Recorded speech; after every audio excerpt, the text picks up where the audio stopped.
you are not being followed. You are being evaluated. That uncomfortable feeling you carry into meetings, restaurants, offices, and family gatherings is not paranoia. It is pattern recognition. You didn't break any rules. You didn't say anything outrageous. Yet people respond to you differently than they used to. They interrupt you more. They listen less. They decide without you in the room. And the most painful part is not the disrespect. It is the confusion. You keep asking yourself what changed. The truth is simple and brutal. Nothing external did. You stepped into a public arena where value is constantly assessed, silently, instinctively, without mercy. There are no cameras, no government, no formal judges. Just human eyes making rapid calculations about confidence, certainty, usefulness, and risk. Every time you walk out the door, you enter a negotiation of status whether you consent or not. Consider two co-workers delivering the same idea in a meeting. Same words, same data. One is ignored, talked over, dismissed with a nod. The other is acknowledged, discussed, credited later. The difference is not intelligence, it is signal. Humans are wired to rank before they reason. They sense who is solid and who is leaking. They test who can be pushed and who resists pressure without noise. As you get older, this becomes sharper, not kinder. Childhood politeness fades. Adult hierarchies take over. Respect is no longer promised for effort. It is extracted through presence.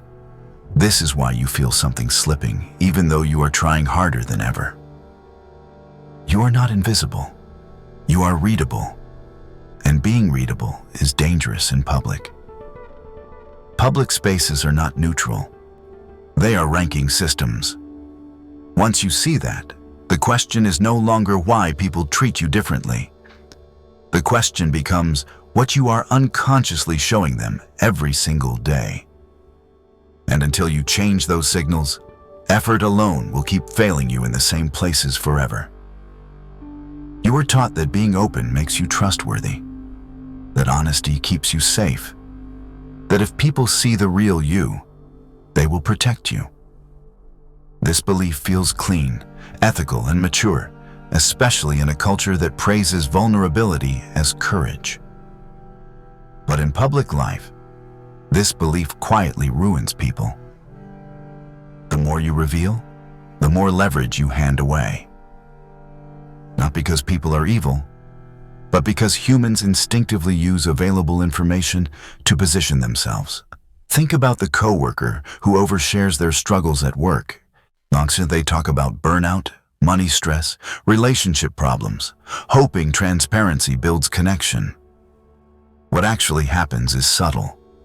They stop being considered for leadership. They are trusted with less. Their competence is quietly questioned, not out loud. Internally. Or think about the friend who prides themselves on being brutally honest in every group setting. They confess doubts, fears, insecurities, believing it shows authenticity. Over time, the group listens less. Advice replaces respect. Sympathy replaces influence. No one follows someone who looks unfinished in public. This is the illusion that traps intelligent, well-intentioned adults. You mistake emotional exposure for moral strength. In reality, you are advertising your pressure points. Public spaces are not built for confession. They are built for coordination and hierarchy. When you expose too much, you don't look sincere. You look unstable. And instability invites management, not trust. This does not mean becoming fake or cold. It means understanding context. A surgeon does not describe their anxiety before an operation. A pilot does not share self-doubt over the intercom. Capability is signaled by containment. The people who rise are not the most honest. They are the most selective. They know what belongs in private and what belongs in the open. Transparency feels moral, But in public, it is often suicidal. If you have ever wondered why people seem comfortable using your openness against you, this is why. You weren't unlucky. You were unprotected. Once you understand this, you stop confessing and start choosing. And that shift is where respect begins to return.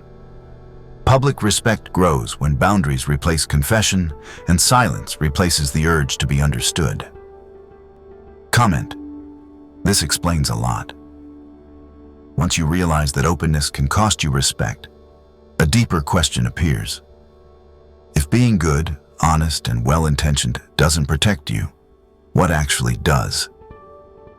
This is where Machiavelli enters. Not as a villain, but as a realist. He never told people to be cruel. He simply observed why decent people lose while quieter, less emotional figures rise. His work was not a handbook for manipulation. It was a survival manual for public life. Machiavelli understood something modern culture avoids. Public environments reward control, not confession. They elevate those who can hold their shape under pressure. Thus, this video is not about tricking others or playing dirty games. It is about defending your position so you are not quietly diminished by people who read your weaknesses before you read theirs. Think of the employee who works hard, stays kind, shares everything, and keeps getting sidelined. Contrast that with the person who speaks less, reacts slower, and reveals almost nothing. One is liked, the other is deferred to. That difference is not morality. It is exposure. Power isn't about domination. It's about not being exposed. Once you grasp this, the goal shifts. You stop trying to prove you are good. You start making sure you are not easy to undermine. You stop broadcasting your inner world and begin shaping your outer presence. Machiavelli does not ask you to abandon your values. He asks you to protect them from a world that does not reward purity. If the previous part showed you where respect leaks away, this frame explains why those leaks matter. The uncomfortable truth most people never confront is this. Nothing is actively working against you. There is no hidden enemy, no silent conspiracy, no mastermind pulling strings behind your back. What is draining your influence happens in plain sight. Through habits so normal, they feel harmless. You are not being attacked. You are bleeding out. Every day, in small moments, you release information you never intended to give away.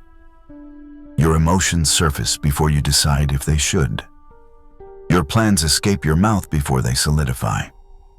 Your reactions arrive too quickly, too loudly, too clearly, and your weaknesses are offered freely, disguised as honesty. Think about the person who cannot simply state an opinion. They say it, then explain it, then soften it, then justify why they feel that way. They believe clarity earns respect, when what it actually communicates is hesitation. Or think about the person who treats every conversation like a confession booth. They share doubts, frustrations, inner conflicts, hoping openness creates trust. Over time, something subtle shifts. People stop deferring to them. Conversations turn instructional. Opportunities dry up. No one announces this downgrade. It simply happens. Humans are not logical evaluators first. They are sensory detectors. They notice tone before content, stability before ideas, control before competence. When you constantly reveal what is happening inside you, others sense movement, pressure, instability. Even if they like you, they unconsciously adjust. They speak over you. They decide for you. They manage you. This is how power disappears without a single confrontation. Not through loss, but through exposure. Most people don't lose power. They leak it. A laugh that arrives too fast. A defense offered before an accusation is made. A public display of frustration that feels justified in the moment. Each signal alone seems insignificant. Together, They make you transparent. And transparency in public life invites interference. This is why effort stops paying off. You are visible but uncontained, capable but readable. The moment you slow the flow, something changes. Silence appears where explanations used to be. Pauses replace reactions. People begin to watch you instead of managing you. They hesitate. They listen. Not because you became louder or colder, but because you became harder to read. Containment alters perception instantly. It creates weight, and weight creates authority. The discomfort you feel when you stop filling space is the sound of control returning. Those who benefited from your openness will feel it first. Their unease is the signal you were never broken, only exposed. Now the pattern is clear. The problem is not who you are, but what you signal in public. What follows is not a random list or moral lecture. It is 3 behavioral clusters that quietly strip authority, leak leverage, and invite control. Often disguised as good intentions, habits you repeat daily without noticing the cost until consequences arrive without warning.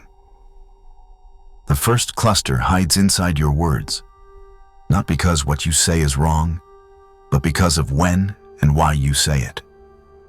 You talk about plans before they have weight. You announce intentions as if speaking them makes them real. Like you say you are starting a business, changing careers, getting serious about your health, leaving a situation that drains you. It feels productive, almost brave, but it quietly dissolves momentum. Your brain receives the dopamine of completion without execution, and the world receives a map of what you care about before you can protect it. Then there is complaining, the socially acceptable way to leak weakness. You mention how stressed you are, how tired you feel, how unfair the situation has become. You think you are bonding. What you are actually doing is signaling loss of control. People rarely respond with solutions. They respond with distance, not because they are cruel, but because instability repels influence. Finally comes over-explaining, the most invisible self-sabotage of all. You state an idea, then rush to justify it. You make a decision, then defend it before anyone challenges you. You believe clarity earns respect, but excessive explanation broadcasts uncertainty. Think of the colleague who cannot stop talking once they start. Every sentence stacks on another, as if silence might expose them. Or the friend who says, "I'm just being honest," right before unloading their fears, assuming transparency equals trust. Over time, something shifts. People stop asking for their input. They stop waiting for their opinion. They listen politely and move on. Not because the ideas lack value, but because the delivery lacks containment. Power listens to restraint. Authority trusts those who can hold back. The more you narrate your internal process, the more you invite others into it. And once inside, they feel entitled to manage it. This is why results stall even as effort increases. You are performing progress instead of building it. The more you announce, the less you accomplish. Silence is not emptiness. It is pressure being stored. When you stop sharing plans, fewer people comment, but fewer people interfere. When you stop complaining, fewer people sympathize, but more people respect you. When you stop over-explaining, conversations shorten, interruptions drop, and your words begin to land heavier. This cluster is not about lying. It is about timing. Say less before the result exists. Reveal stress only where it can be contained. Let decisions stand without defense. The moment you reduce verbal leakage, your presence changes. People feel it before they understand it.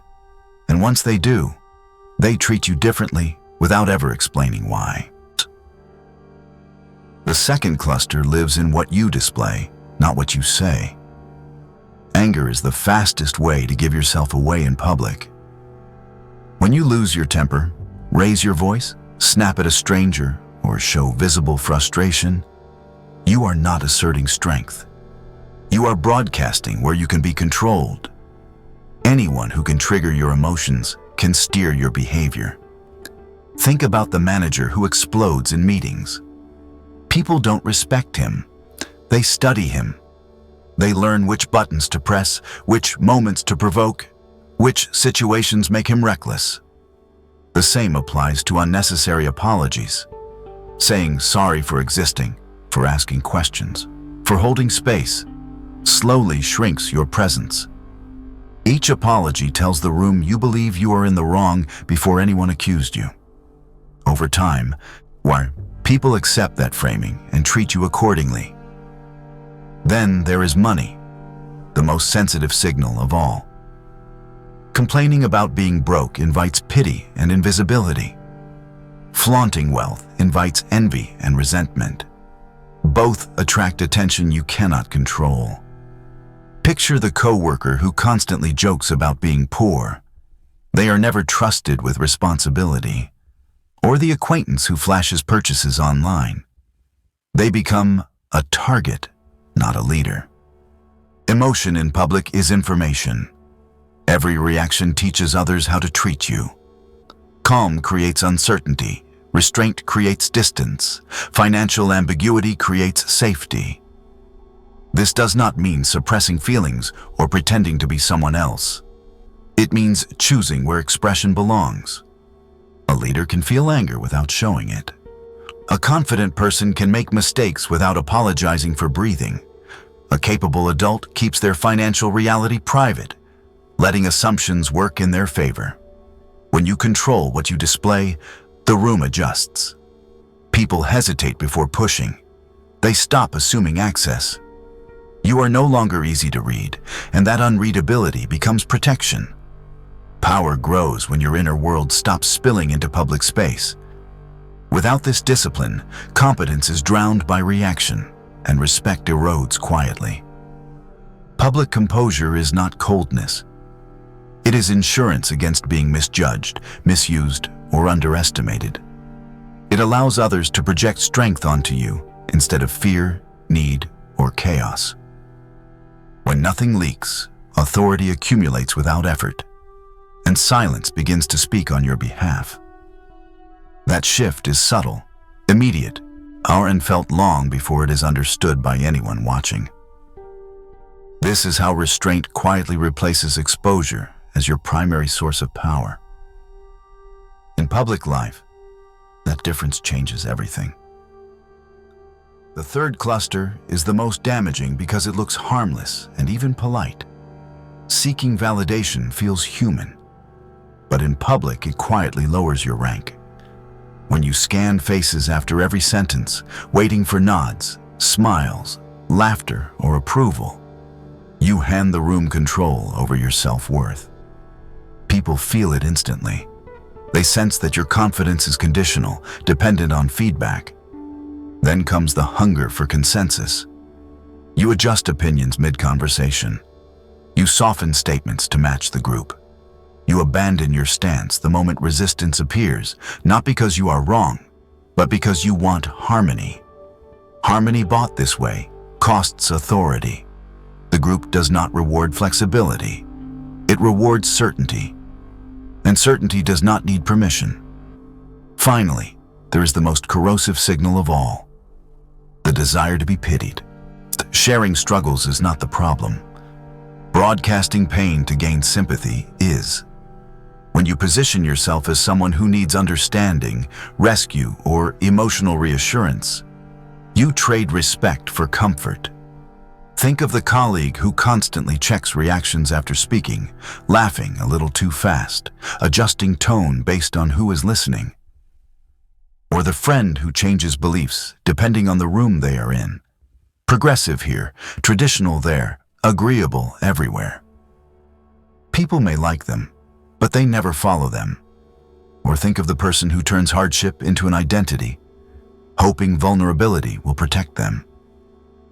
It doesn't. It marks them as fragile. one seeking approval has already surrendered rank. In every hierarchy, the evaluator holds power, not the performer. When you chase validation, you assign others the role of judge. When you seek agreement, you tell the room you do not trust your own judgment. When you invite pity, you announce you are not ready to carry weight. This does not mean becoming rigid, cruel, or emotionally closed. It means becoming self-contained. You listen without adjusting yourself. You speak without scanning for permission. You let disagreement exist without rushing to smooth it. You allow silence after your words instead of filling it with reassurance. Something changes when you stop chasing reactions. People begin reacting to you instead. They lean in. They test less. They assume there is something solid underneath. Validation loses its pull when your standards become internal. Agreement stops mattering when your direction is clear. And pity disappears when you stop asking for it. This is the final leak to seal, because once approval no longer controls you, neither praise nor criticism can move you easily. Comment: I see my leaks now. Here is the part no one likes to say out loud. Public space is not a healing environment. It never was. Public is not therapy, and treating it like one is one of the fastest ways to lose standing without realizing why. The moment you step into a public setting, whether it is work, social media, or even casual gatherings, you enter a hierarchy, not a support group. Hierarchies do not process pain, they evaluate stability. When you share in the wrong place, what feels like honesty quietly becomes ammunition. Think about the rise of trauma sharing online. People are encouraged to expose their deepest wounds, their insecurities, their past failures, believing vulnerability equals bravery. What actually happens is far colder. The audience does not heal you. They archive you. They remember what hurts you, what breaks you, what weakens you, and they carry that information forward. Or look at the workplace example everyone recognizes but rarely admits. The employee who openly discusses anxiety, self-doubt, or personal struggles believes transparency builds trust. Instead, leadership begins to question reliability. Responsibility shifts elsewhere. Promotions stall. No one announces this decision. It simply happens. Weak points revealed in public rarely invite protection. They invite management, avoidance, or exploitation. The world doesn't heal wounds. It studies them. This does not mean pain should be ignored or denied. It means pain must be placed correctly. There is a time and a place where vulnerability strengthens bonds. But public life is not that place. In public, every detail becomes part of your profile. Every confession becomes a reference point. Every emotional display creates an expectation about how you will perform under pressure. When people know where you hurt, they know where to push, even unintentionally. A comment hits harder. A delay feels heavier. A disagreement rattles you more, and others sense it before you do. This is why people who overshare often feel misunderstood and sidelined at the same time. They mistake exposure for connection. But connection in hierarchies is built on reliability, not revelation. Protection comes from selectivity, not openness. When you move your healing out of public view, something shifts. You are no longer framed by your struggles. You are framed by your output, your composure, your consistency. Scars shown later can inspire. Wounds shown early invite judgment. Once you understand this, you stop bleeding where others are watching. You choose privacy without shame.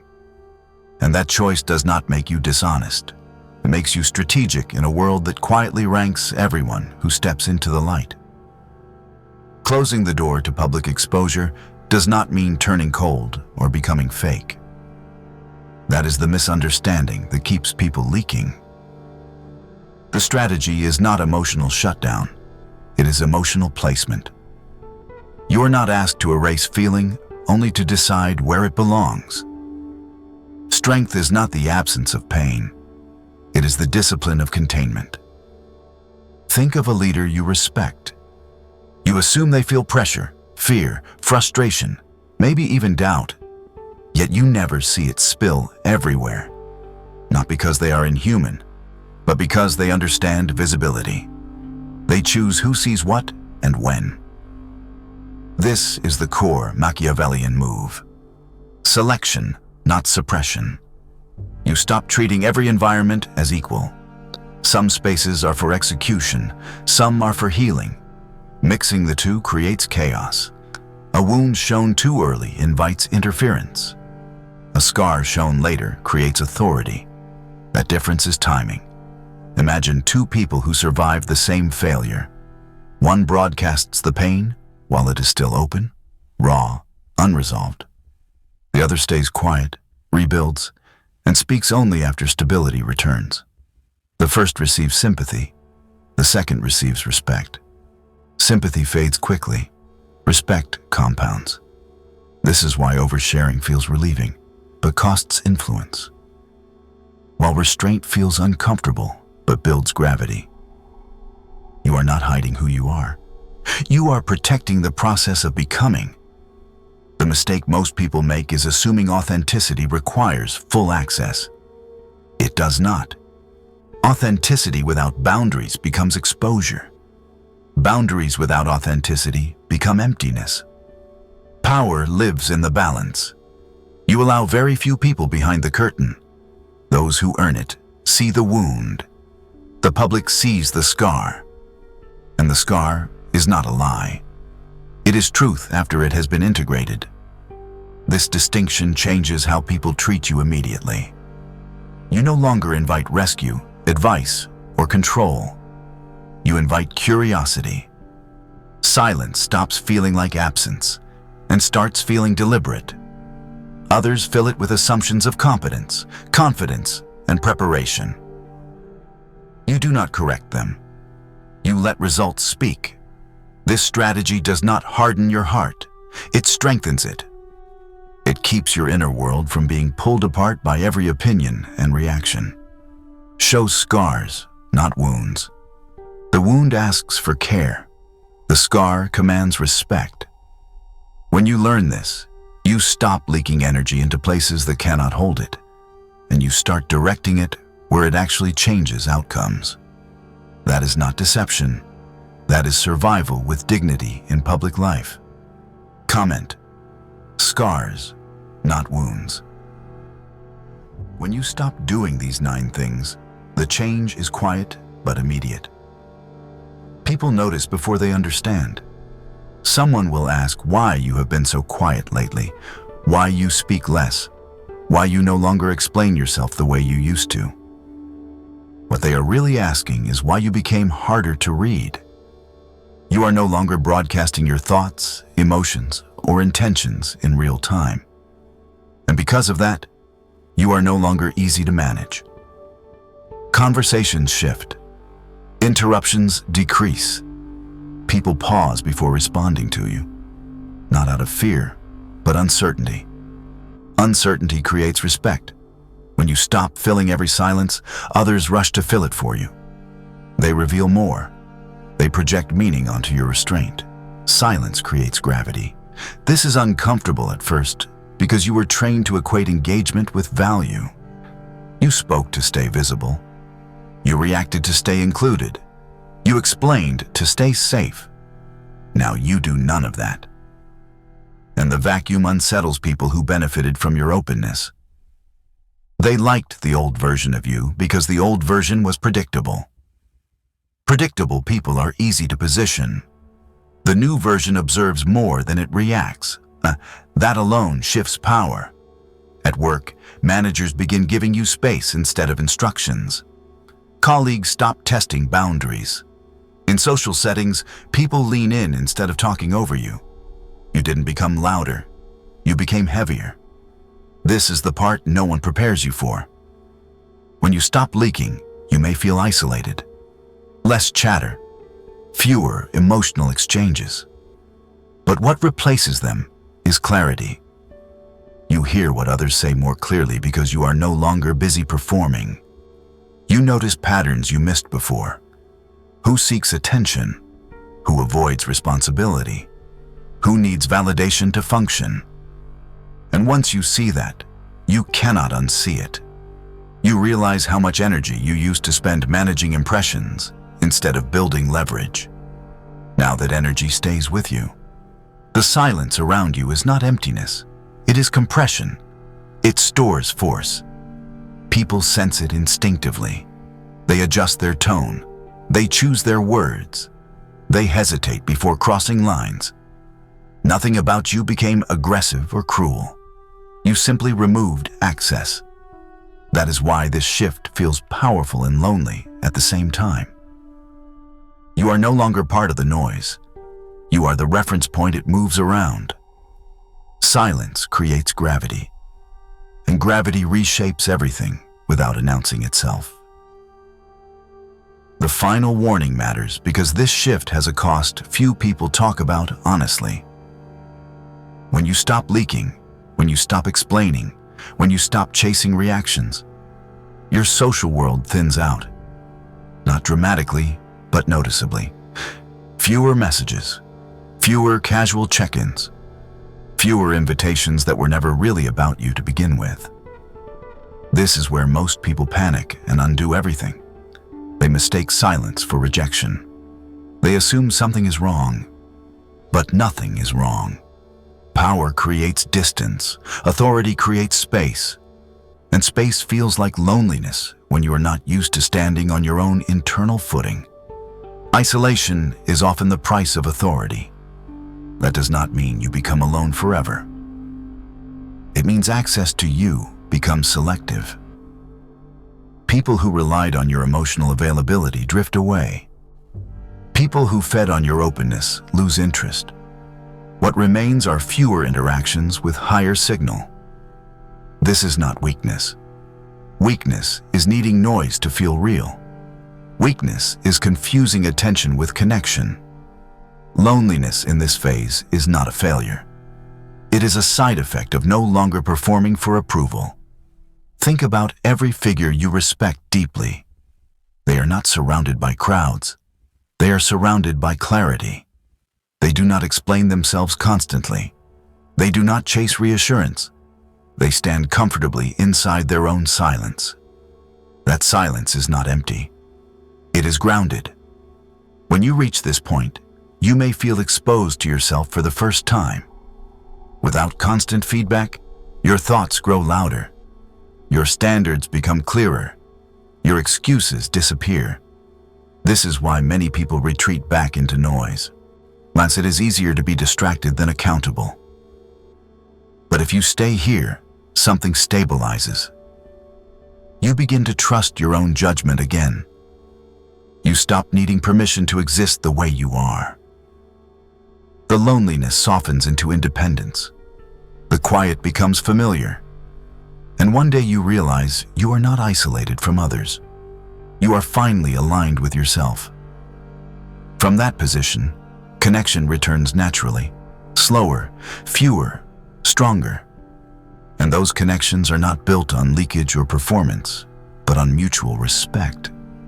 That is not a loss. That is an upgrade few people are willing to earn. Keeping parts of yourself private does not make you deceptive. It makes you durable. Machiavelli was never interested in turning people into monsters. He was interested in keeping them alive inside systems that quietly consume the exposed. The lesson threaded through everything you have just heard is simple. Public life is not kind to those who offer full access. It rewards those who move with intention, restraint, and timing. When you stop leaking thoughts, emotions, plans, and pain, you do not become less human. You become less harvestable. You stop giving the world handles to pull you apart. Privacy is not secrecy. It is self-respect. This is the difference most people never learn. Secrecy hides out of fear. Privacy chooses boundaries out of clarity. One shrinks you, the other protects your shape. The people who misuse openness will call this cold. The people who benefit from your leakage will call it distant. Let them. Their discomfort is proof that the old access is gone. What replaces it is stability. You begin to move through public spaces without friction, fewer reactions, fewer explanations, fewer emotional debts. In return, you gain something rare. You gain sovereignty over your inner world. That sovereignty changes how others approach you. They sense limits. They sense weight. They sense that access must be earned, not assumed. This is how respect forms without demands. This is how authority appears without aggression. Machiavelli did not teach these ideas to corrupt the innocent. He taught them to protect the capable. He understood that survival in public life requires discretion, not cruelty. Once you accept this, you stop trying to be seen as good and start ensuring you are not easily used. You stop narrating your process and start delivering outcomes. You stop bleeding in public and start healing in private. And that shift changes everything. Boundaries do not make you distant. They make you legible only to those prepared to meet you responsibly, and invisible to opportunists who confuse access with entitlement and mistake constant availability for a weakness in professional, social, and digital public environments. If you are done leaking energy, emotion, and leverage to rooms that do not deserve it, claim that decision now. Comment, "I stop leaking." Subscribe if you want to understand power without becoming bitter.